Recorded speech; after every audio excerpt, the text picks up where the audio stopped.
अरे, आप यहाँ हैं? आज जब हम अपने शिष्यों से वार्ता कर रहे थे तो आपको वहां नहीं पाया। मैं वहां उपस्थित नहीं रहना चाहता था। क्यों?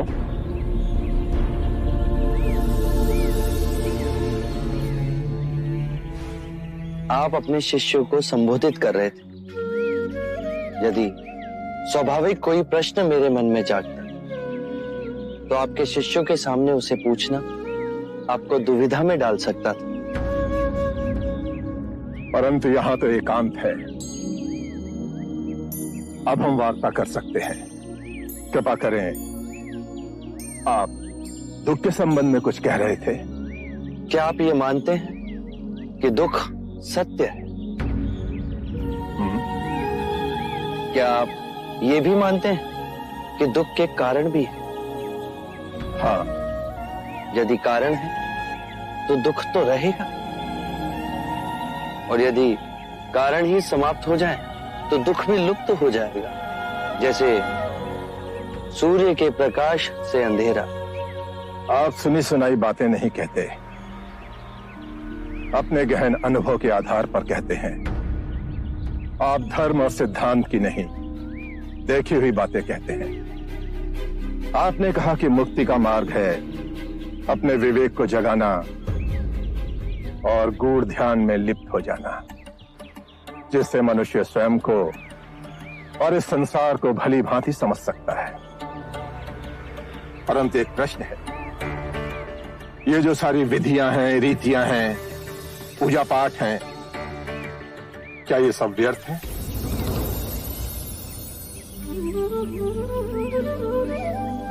यदि कोई व्यक्ति इस नदी के दूसरे किनारे पर जाना चाहे तो वो क्या करे? यदि जल गहरा नहीं है तो वो चलकर जा सकता है, और यदि जल गहरा है तो वो नाव की सहायता से जा सकता है या स्वयं तैरकर जा सकता है।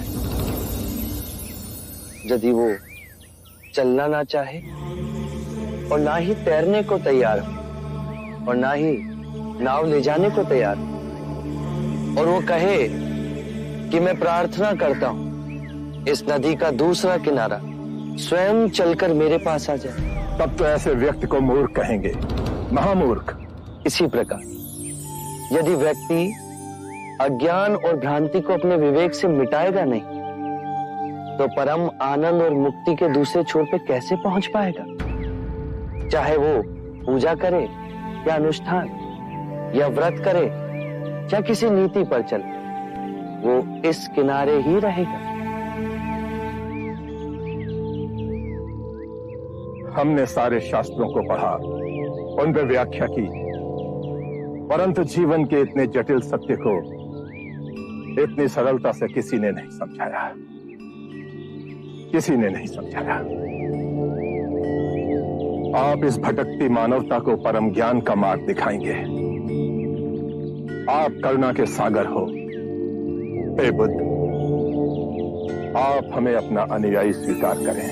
बुद्धं शरणं गच्छामि, धम्मं शरणं गच्छामि।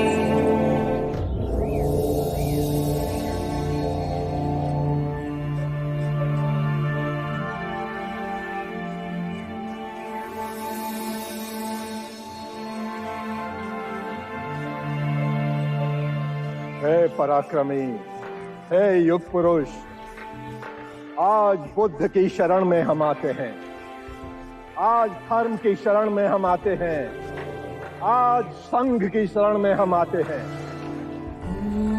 समय की गहरी नदी में इन दीन दुखियों और भटकती आत्माओं के आप ही नाविक हो।